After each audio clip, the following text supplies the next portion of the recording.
tal? ¿Cómo están? Vamos a tener ahora la predicación de la palabra de Dios. Ya tuvimos un tiempo para agradecer al Señor por todo lo que ha hecho en nuestra vida, también para alabar a nuestro Dios y adorarle a través de los cantos, las alabanzas. Pero ahora tendremos entonces el tiempo de escuchar la palabra de Dios, que Dios hable a nuestra vida. Te invito a que donde estás, cierres tus ojos, inclines tu cabeza. Vamos a poner este tiempo en oración. Padre, muchas gracias. Te damos por el hermoso momento que nos permites vivir. Señor, sabemos que es un tiempo difícil, pero también sabemos que es un tiempo que tú has apartado para que también como hijos tuyos podamos estar atentos a tu palabra, para que podamos, Señor, también tomar el desafío que ella nos deja. Señor, yo te pido que en este día tú hables a nuestro corazón, que podamos estar atentos a tu palabra, que podamos, Señor, realmente abrir nuestros oídos, nuestro corazón, a escuchar tu voz y a responder de acuerdo a lo que tú quieres, Señor, para nosotros en este día y lo que quieres para nuestra vida. Padre, dejamos nuestra vida en tus manos. En el nombre precioso de Cristo Jesús. Amén. El día de hoy estaremos estudiando nuestra serie que estamos viendo de servicio y sacrificio en relación al Evangelio según San Marcos. Y hoy hablaremos del capítulo 1, versículos del 16 al 20. Yo he titulado esta porción como El llamado. Esta es una porción muy interesante porque aquí el Señor nos va a mostrar dos aspectos importantes del ministerio. En primer lugar, nos va a hablar acerca de lo que implica la actividad dentro del ministerio, pero también nos va a hablar acerca de lo que es el formar un equipo o el llamar a personas para que sean parte del ministerio. Tenemos que recordar que Dios es un Dios todopoderoso, que el Señor Jesucristo tenía los atributos del Padre y que Él había venido en obediencia a este mundo para proclamar el Evangelio del reino de Dios, para anunciar que Él, como el Rey, había llegado y quería gobernar en los corazones de las personas. El Señor, siendo aún todopoderoso, Él podría haber hecho la obra del ministerio sin ningún problema solo. Sin embargo, Él nos muestra la importancia de que nosotros seamos parte de la obra del ministerio. Él no nos necesita a nosotros para su obra, pero Él desea que nosotros participemos. Cuando hemos hablado del propósito para la vida de cada persona, hemos dicho que en primer lugar es que nosotros podamos conocer a Cristo como nuestro Salvador personal y en segundo lugar que nosotros podamos ser parte de su obra. Así que te invito a que vayamos al pasaje del día de hoy y vamos a abrir nuestra Biblia, entonces en Marcos capítulo 1, versículos del 16 al 20. Dice así la escritura. Andando junto al mar de Galilea, vio a Simón y a Andrés su hermano, que echaban la red en el mar porque eran pescadores. Y les dijo Jesús, venid en pos de mí, y haré que seáis pescadores de hombres. Y dejando luego sus redes, le siguieron. Pasando de allí un poco más adelante, vio a Jacobo, hijo de Zebedeo, y a Juan su hermano. También ellos en la barca que remendaban las redes. Y luego los llamó y dejando a su padre Zebedeo en la barca con los jornaleros, le siguieron. Este es un pasaje hermoso, un pasaje lleno de acción, un pasaje que realmente yo sé que Dios va a hablar a tu vida y va a tocar tu corazón. Este pasaje en los evangelios sinópticos o en los otros evangelios que son un paralelo, recuerdan que hemos explicado esto, que es el evangelio de Mateo, Marcos y Lucas, también tiene esta porción. En Mateo lo encontramos en el capítulo 4, versículos 18 al 22, y en Lucas en el capítulo 5, versículos del 1 al 11.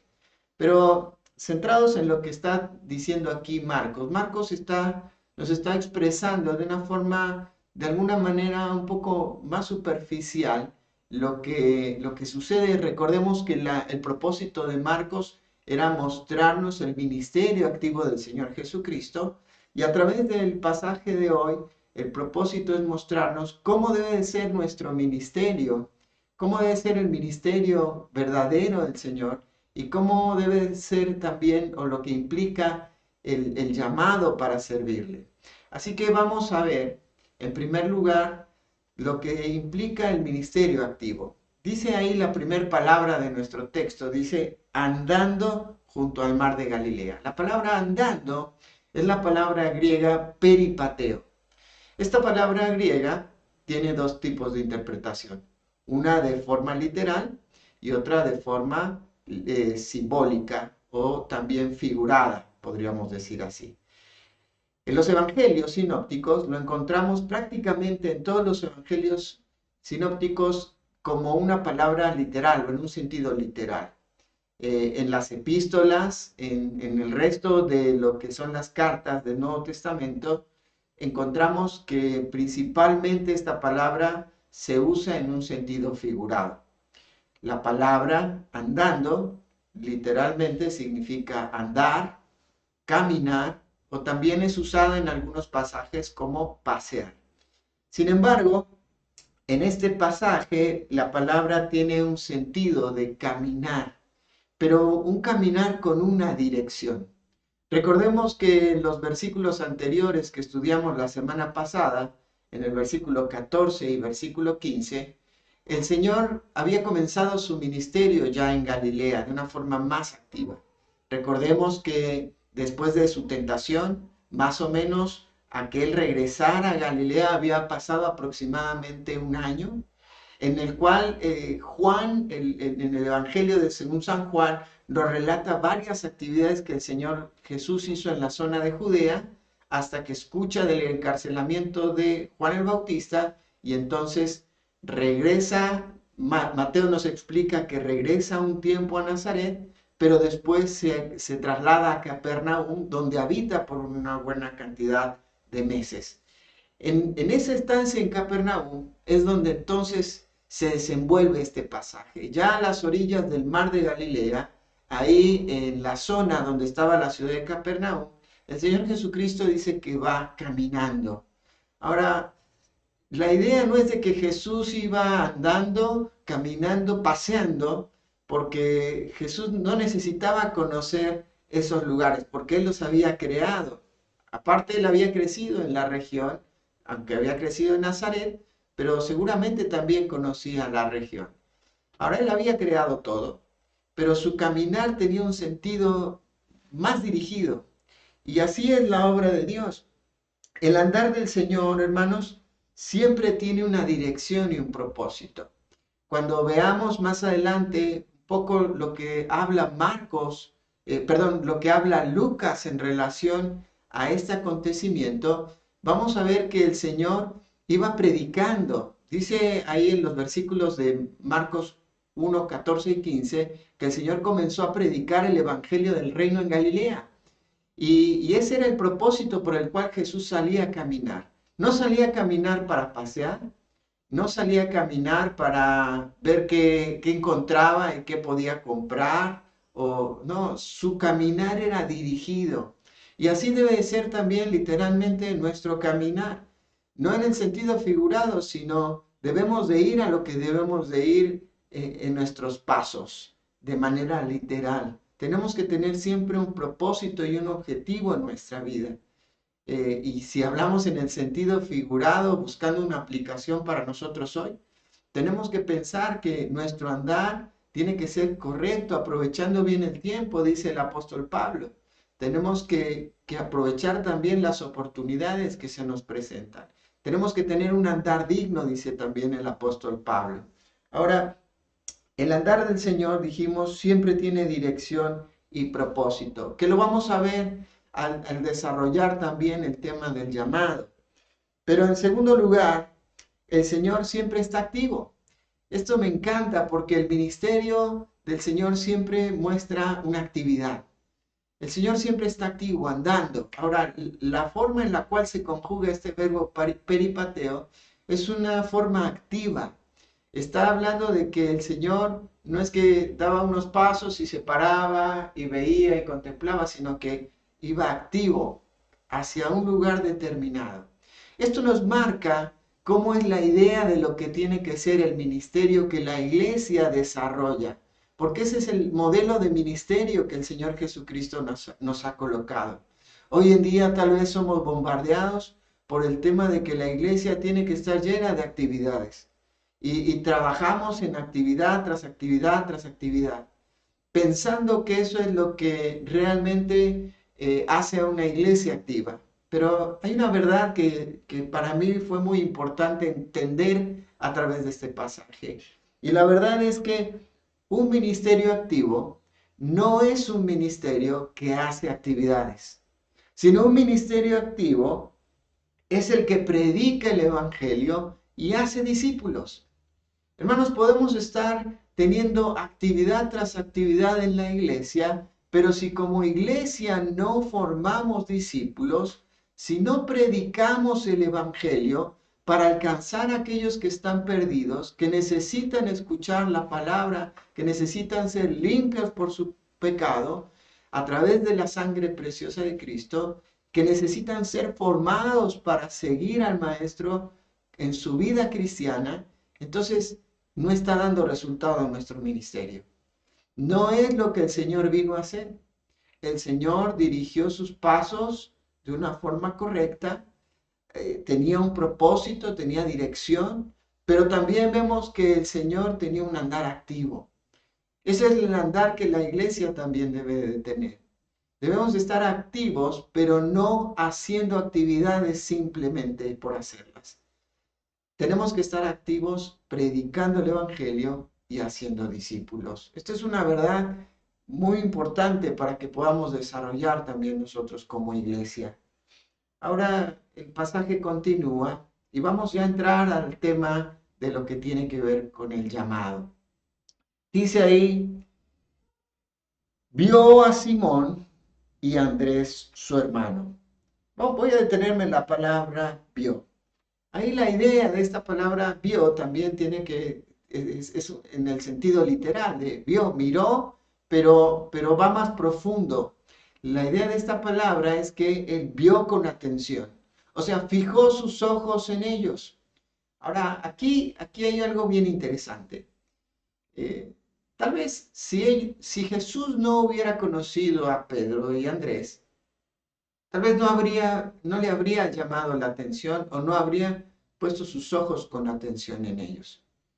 Eh, Me llama la atención porque de alguna manera, estudiando este pasaje, me di cuenta que ellos ya tenían una relación anterior con el Señor Jesucristo.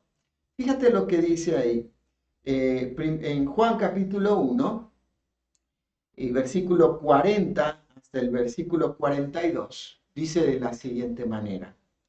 Dice, Andrés, hermano de Simón Pedro, era uno de los dos que había oído a Juan y habían seguido a Jesús. Este halló primero a su hermano Simón y le dijo, hemos hallado al Mesías, que traducido es el Cristo. Y le trajo a Jesús, y mirándole Jesús dijo, tú eres Simón, hijo de Jonás, tú serás llamado Cefas, que quiere decir Pedro. Este pasaje está hablando acerca de, después de que Jesús ha sido bautizado, y Juan el Bautista está compartiendo con sus discípulos, eh, y ven venir a Jesús, les dice, este es el Cordero de Dios que quita el pecado del mundo. Y entonces los discípulos, recuerdan, dos de los discípulos de Juan van tras Jesús, lo comienzan a seguir. Bueno, uno de esos dos discípulos, dice el pasaje, es Andrés, el hermano de Pedro. Y recuerdan que en ese pasaje ellos van con Jesús y el Señor le dice, ¿por qué me siguen? Y ahí les dice, bueno, queremos conocerte. Lo estoy parafraseando, ¿no?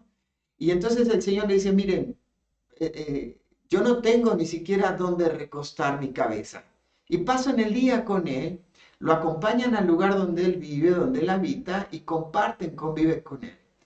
Esos dos discípulos, dijimos ya, uno era Andrés, pero el otro era el apóstol Juan, que también aparece en el pasaje que estamos estudiando el día de hoy. Ese fue el primer contacto que ellos tuvieron. Ahora, todo esto se desenvuelve en la zona de Judea. O sea que no es algo que estaba de alguna manera cercano a este momento. Ya habían pasado algunos meses, recuerdan ahora sí, entre lo que era el capítulo 1, versículo 13 y el versículo 14 de Marcos, que dijimos que había como un año prácticamente de diferencia. Bueno, este acontecimiento de Juan capítulo 1 y versículo 16, perdón, Juan capítulo 1 y versículos 40 al 42, se desarrollan en ese año que estamos explicando ahora. Ellos ya habían tenido un contacto. Ahora, no solamente sucede esto, sino que Andrés, encontrando al Mesías, encontró la salvación. Y él fue a buscar a su hermano Pedro, o a su hermano más bien Simón, y lo trajo con Jesús, y también conoció a Jesús. Después también vemos en el relato de los versículos que siguen que hubo algunos otros más, como Felipe y Natanael, que tuvieron el primer contacto con el Señor Jesucristo. Ahora, después de que ellos han escuchado el llamado a la salvación, entonces regresan al lugar de donde eran, en Capernaum, y continúan con sus actividades normales de la pesca. Ahora vamos a ver ese tema. Ahora, aquí vamos a ver cómo ellos ya habían experimentado el llamado a la salvación.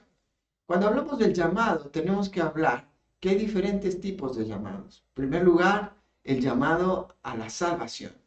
Todas las personas somos llamados a la salvación a través de escuchar el Evangelio de Jesucristo, lo que fue su vida, su muerte, su resurrección, y que ahora Él está esperando que nosotros respondamos ese llamado.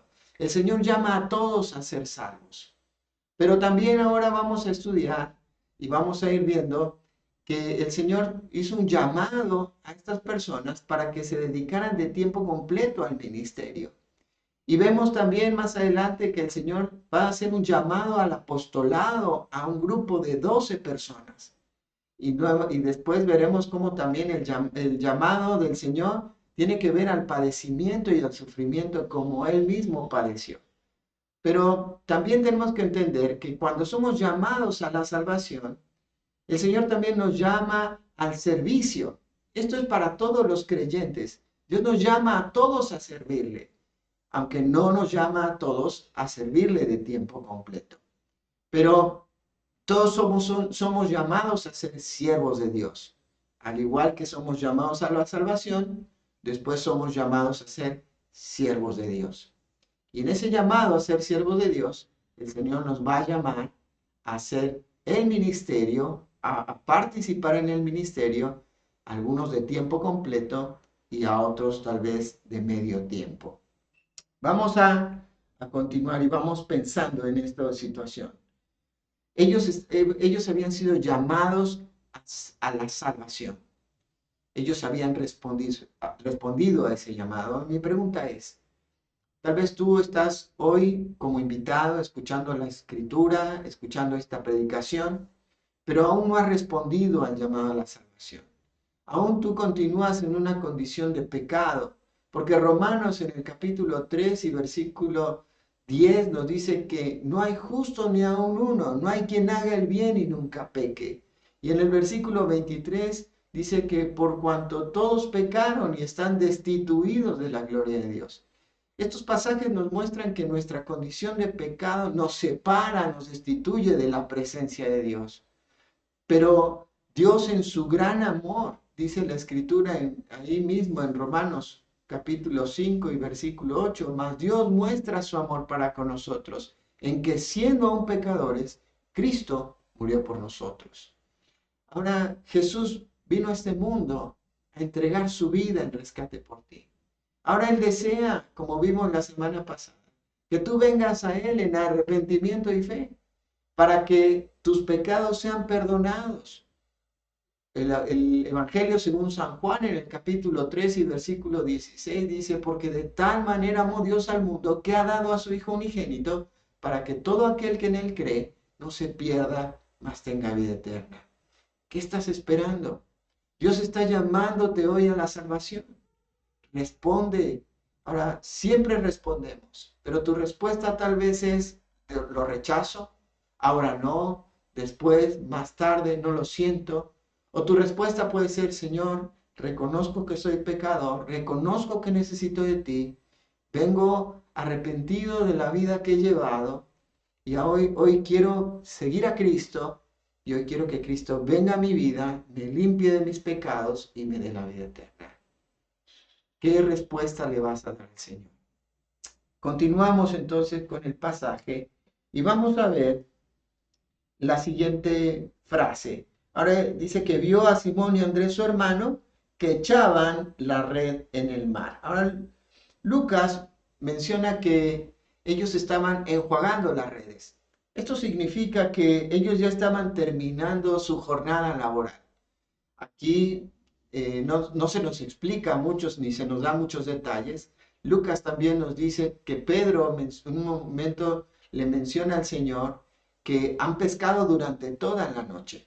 Entonces están terminando su jornada de trabajo, están ya lavando, enjuagando las redes para recogerlas e irse a sus casas.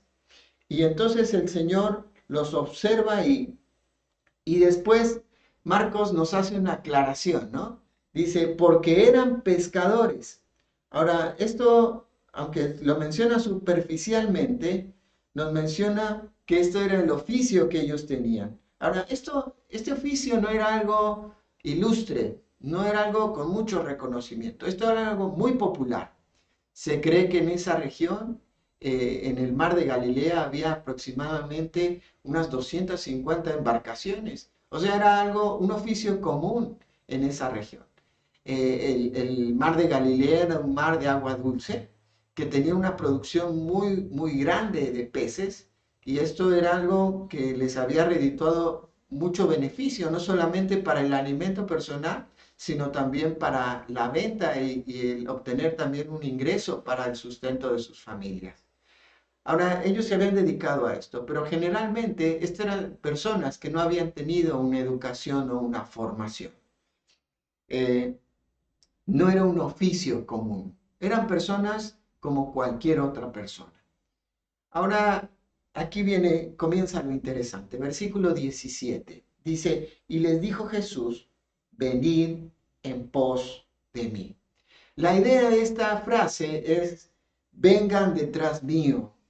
Él está convocando a estas personas, a Simón, a Andrés de manera específica, que ellos vengan a él, que lo sigan a él, que vayan detrás de él, los está convocando.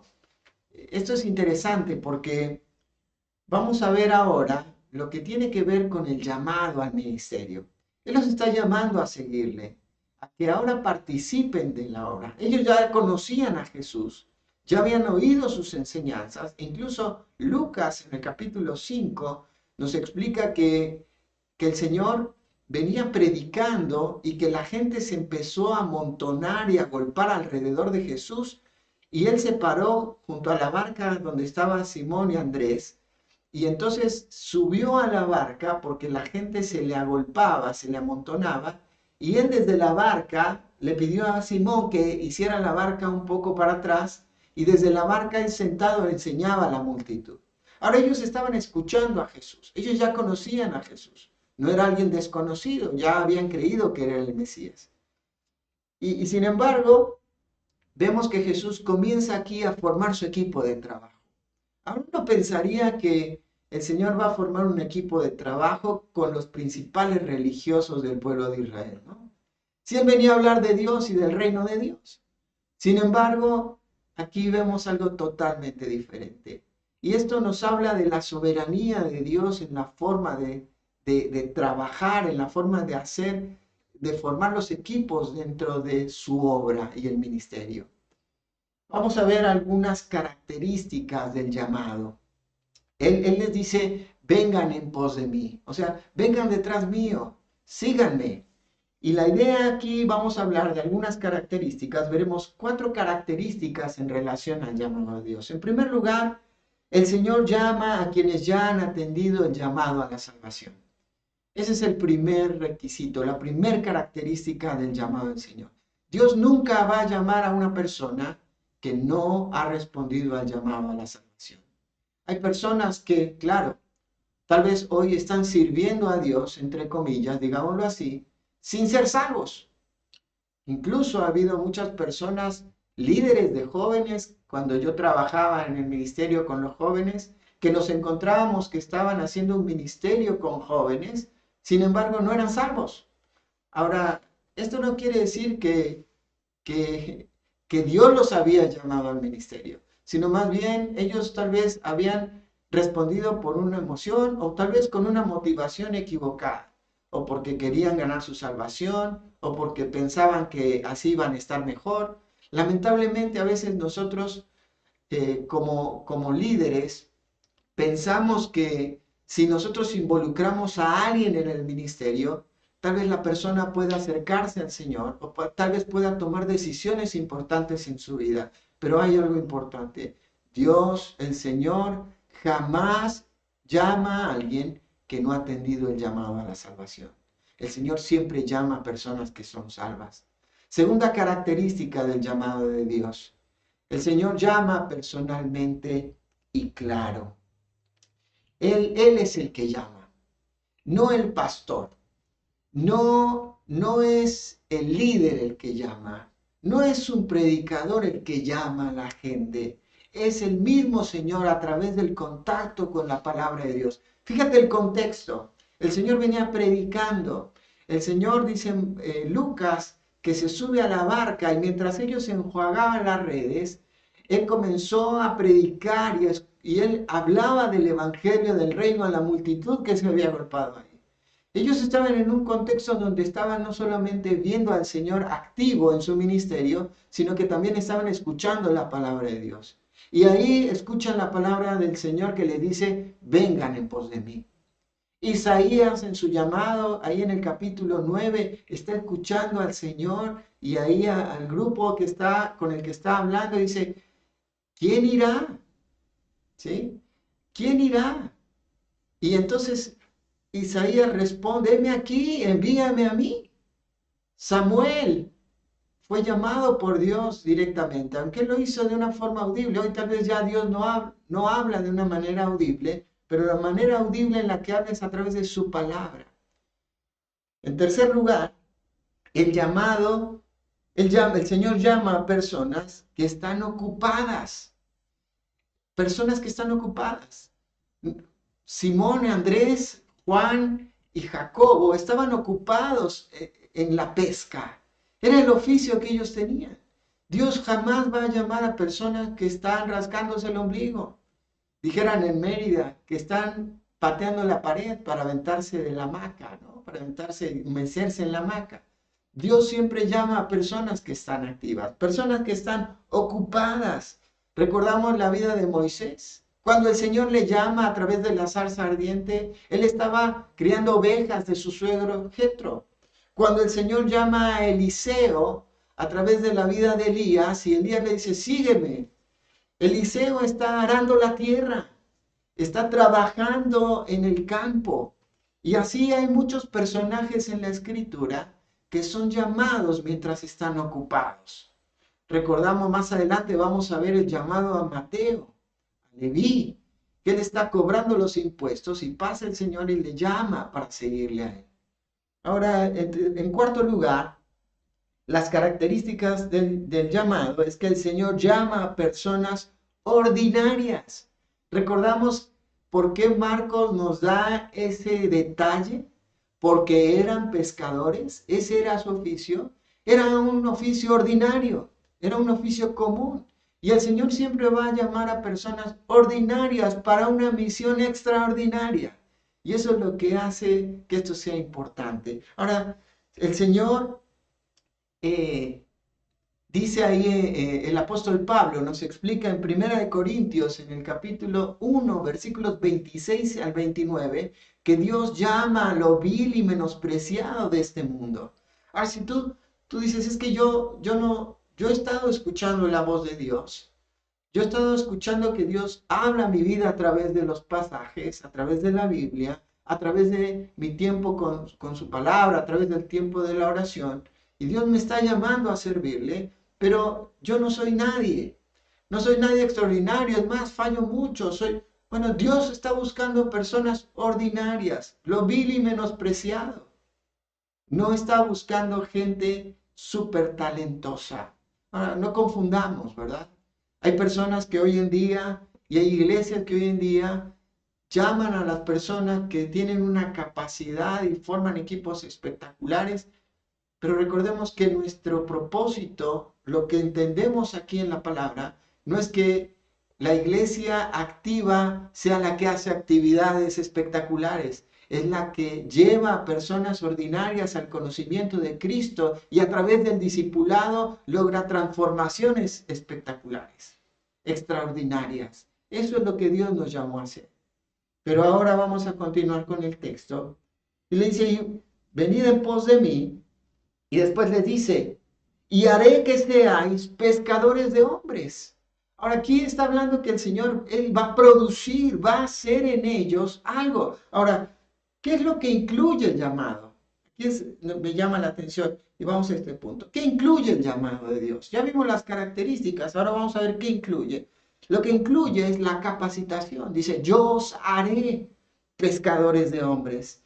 Ahora aquí ya habla en un sentido figurado, porque no vamos a salir a pescar con una red a los hombres, sino está hablando de que él llama en un sentido figurado a ser pescadores de hombres. Era el lenguaje que ellos podían entender. Y el Señor capacita al que llama. Dios no llama al capacitado, sino Él capacita al que llama. Yo les enseñaré a pescar. Ahora, esto era algo supremo. Me encanta porque fíjate lo que sucede en Lucas capítulo 5. Dice que ahí Pedro había estado echando las redes durante toda la noche y no habían pescado absolutamente nada. Después de que el Señor termina de dar su mensaje a la multitud, le dice a Pedro que vaya más adentro del mar de Galilea. Y entonces ellos van hacia adentro y dice, ahora echa las redes aquí. Y cuando él echa las redes, entonces él pesca una pesca milagrosa. Ahora Dios nos está mostrando de alguna manera a través de este pasaje del Señor que la obra de Dios es algo supremo, que va más allá de la capacidad del hombre. Por eso es que necesitamos que nuestro ministerio y el responder al llamado de Dios es que yo deje capacitarme por Él. Él me capacita, Él me ofrece, incluye en ese llamado la capacitación. En segundo lugar, Él ofrece la provisión. Alguien dijo por ahí, el que llama, invita. El Señor dice en diferentes partes de la Escritura que Él no dejará a sus siervos desamparados. Si el Señor te está llamando a seguirle, a servirle en el ministerio de tiempo completo, ¿sabes qué? Él va a proveer cada una de tus necesidades. No solamente conozco personas que han vivido una vida de entrega total al ministerio y que Dios ha provisto todo lo necesario. Ya por más de 23 años hemos experimentado con mi familia la provisión de Dios. Y Dios va a poner personas, va a poner iglesias para sustentar la obra que Él está haciendo. Dios ahí promete. Él no les prometió un salario. No les dijo, hey, vengan en pos de mí que les voy a dar una buena paga. No dijo nada de eso. Dice, vengan en pos de mí que os haré pescadores de hombres. De ahí vendría también el sustento. Cuando uno trabaja en la vida de las personas y uno es utilizado para transformar y cambiar sus vidas, hay agradecimiento en el corazón de esa gente y la gente responde a través del apoyo a esas personas. Pablo también nos dice en diferentes pasajes que el obrero es digno de su salario. Es más, dice que hagamos partícipes de los beneficios que tenemos aquellos que han invertido en nuestra vida en el área espiritual. Dios promete el sustento también. Pero en tercer lugar, el Señor promete dirección. Porque tú dices, bueno, Señor, voy detrás de ti, pero ¿a dónde voy? ¿A dónde vas, Señor? Yo quiero saber, ¿no? Yo creo que una de las primeras preguntas que uno le haría a alguien cuando te dice, hey, ven, sígueme, ven detrás mío. vamos, tú lo primero que preguntarías es, ¿y a dónde vamos? ¿No? Y dependiendo de la respuesta de a dónde vamos es si yo decido ir o no. Ahora, aquí el Señor está diciendo, venid detrás mío, porque yo voy al frente y yo los dirijo. Entonces el Señor ofrece dirección. No sé el sentido hacia donde Dios me va a llevar, pero lo que sí sé es que Él me va a llevar a un lugar correcto y seguro. Él siempre me va a llevar a su voluntad. Y el estar en el centro de la voluntad de Dios es el lugar más seguro en el cual yo puedo estar. El llamado entonces implica capacitación, provisión y dirección. Dice, vengan en pos de mí. Pero continúa el texto, el versículo 18. Ahora incluye ahí a Andrés, perdón, incluye ahí a Jacobo y a Juan, hijos de Zebedeo. Y vamos a leer este texto. Dice, y dejando luego sus redes le siguieron. Pasando de allí un poco más adelante, vio a Jacobo, hijo de Zebedeo, y a Juan su hermano. También ellos en la barca que remendaban las redes. Y luego los llamó. Esta palabra griega es la palabra kaleo, que igual significa convocar. Y dejando a su padre Zebedeo en la barca, con los jornaleros, le siguieron. Ahora, aquí está algo muy interesante. Aquí nos da un detalle en relación a la vida de Jacobo y de Juan. Dice que su padre era Zebedeo y que ellos dejaron a su padre, dejaron la barca y dejaron a los jornaleros. Ahora, esto es algo muy interesante porque una persona que era pescador, pero que ya había llegado a un nivel económico alto, tenía la posibilidad de contratar a personas para pagarles por jornada de trabajo. Entonces, aquí lo que podemos ver es que Jacobo y Juan eran personas que tenían un buen ingreso económico, por lo menos su familia. Y para ellos era importante ser llamados hijos de Zebedeo, porque había un recurso importante para sus vidas. Ahora aquí vamos a ver que el Señor nos está explicando algo muy interesante.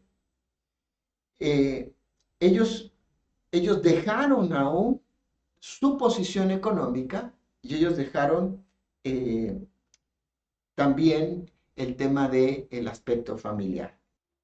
¿Qué implica seguir al Señor? ¿Qué implica obedecer ese llamado?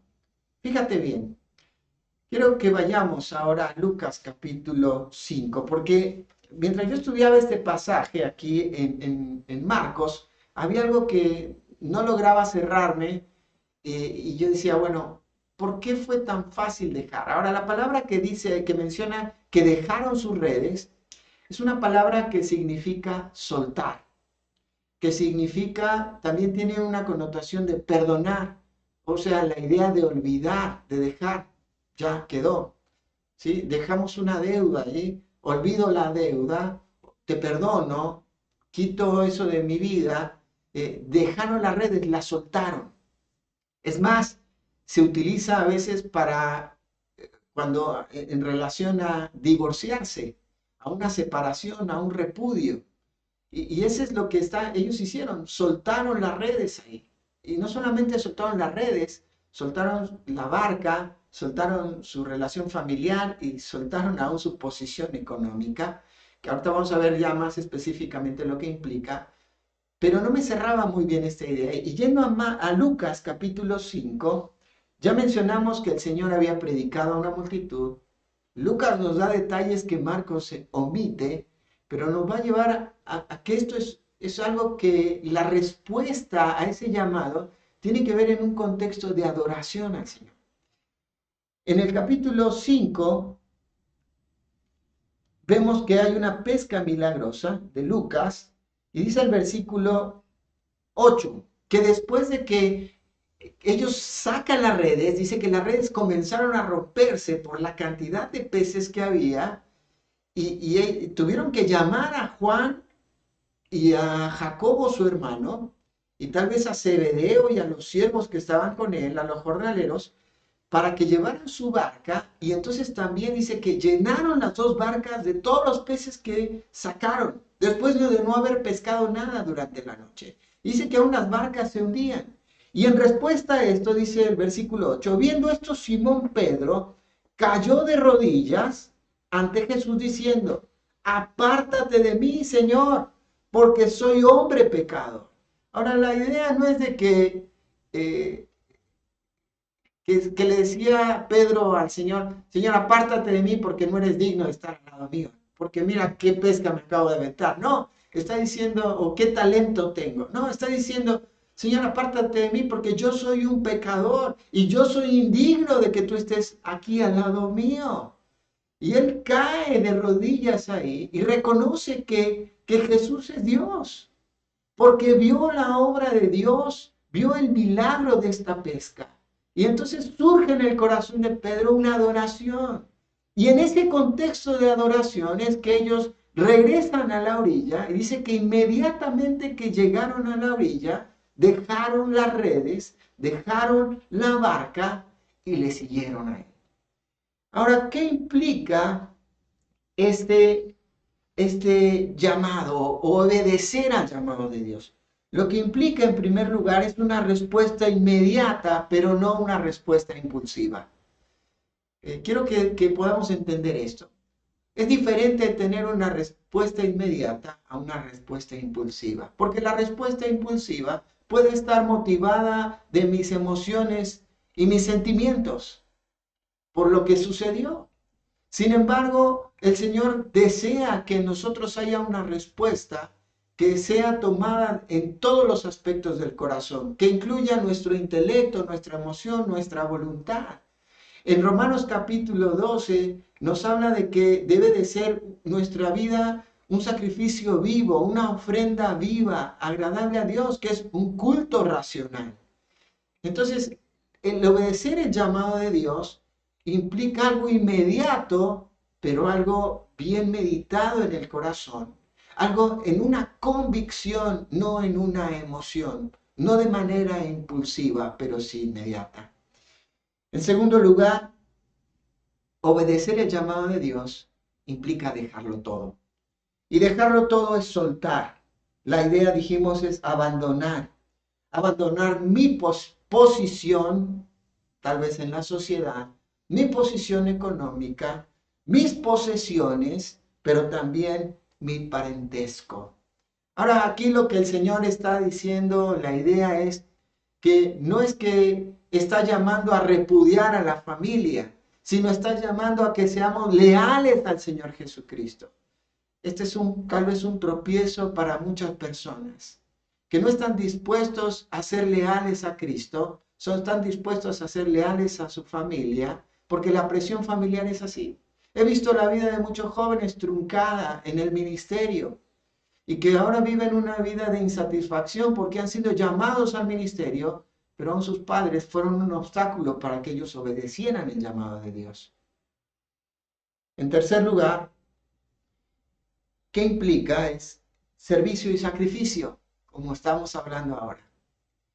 Hay que trabajar, hay que trabajar.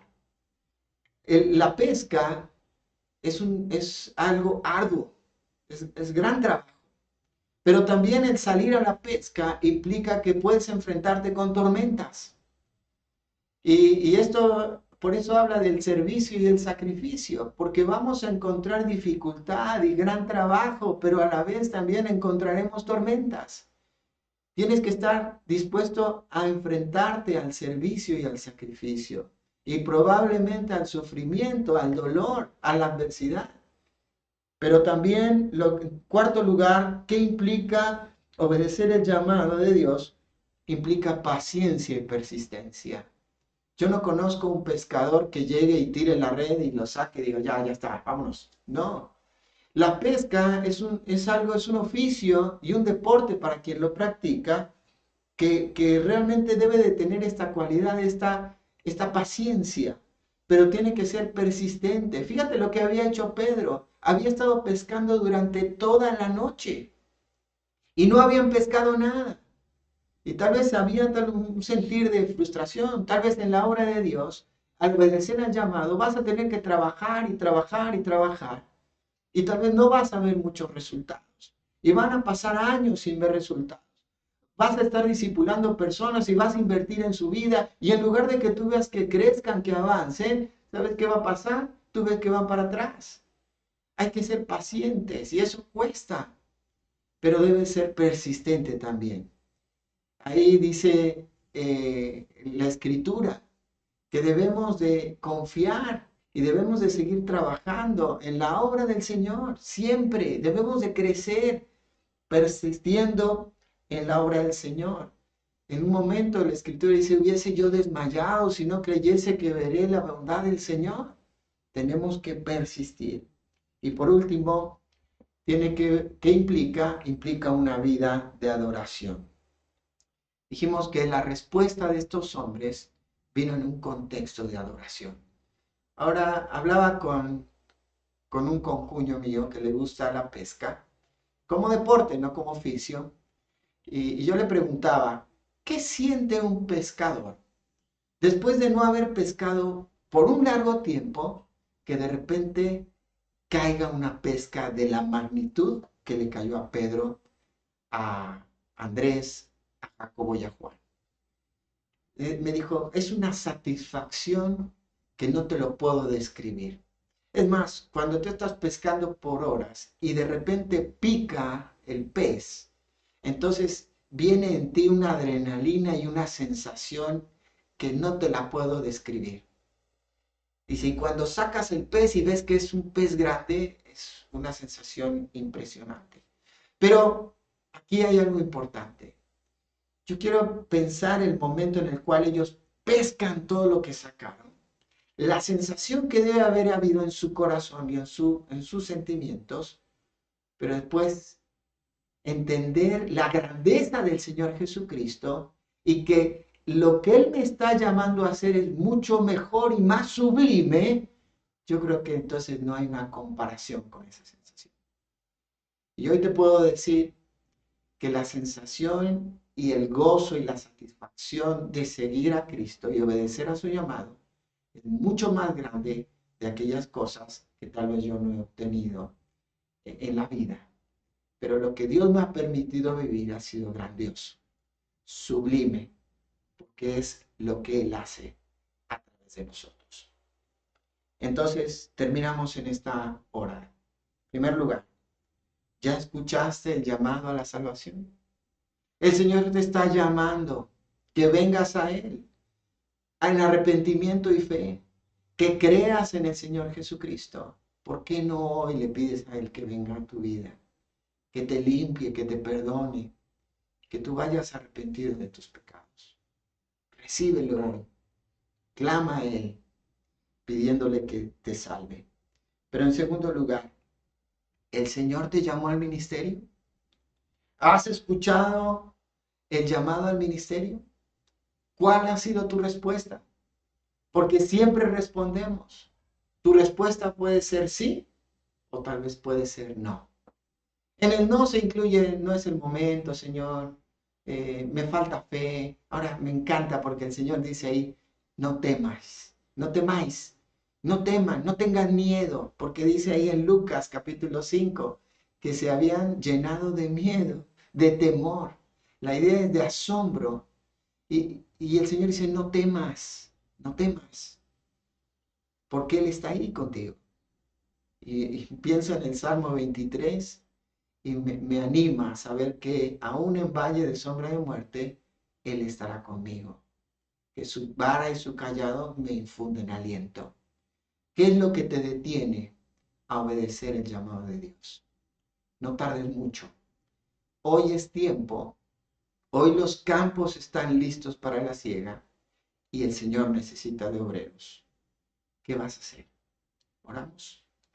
Padre, muchas gracias por el tiempo que hemos tenido juntos. Gracias por tu palabra.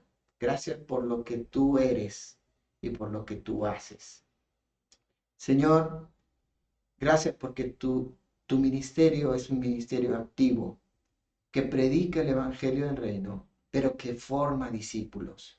Ayúdanos a mantener ese modelo como iglesia que no estemos cómodos simplemente haciendo actividades para llenar nuestra agenda, sino que a través de lo que hagamos, prediquemos el Evangelio y formemos discípulos. Señor, no permitas que busquemos la aprobación y el reconocimiento de las personas, sino que busquemos la aprobación y el reconocimiento tuyo, Señor. Padre, que seamos una iglesia que tiene un ministerio verdadero. Pero Señor, también te ruego por aquellos que tú estás llamando en este momento a obedecerte, a seguirte, a involucrarse en la iglesia, a entregar, Señor, sabiendo que implica una decisión inmediata, pero confiando en que tú vas a capacitar, en que tú vas a proveer, en que tú vas a guiar el camino por donde nos vas a llevar. Padre, gracias. Ayúdanos a tener un corazón que te adora, un corazón que reconoce quién eres y que nos motive a servir a ese Dios grande, maravilloso y sublime. Dejamos, Señor, nuestra vida en tus manos. Te alabamos, Padre, en esta hora y te adoramos. En el nombre precioso de Cristo Jesús. Muchas gracias. Dios te bendiga y nos vemos pronto.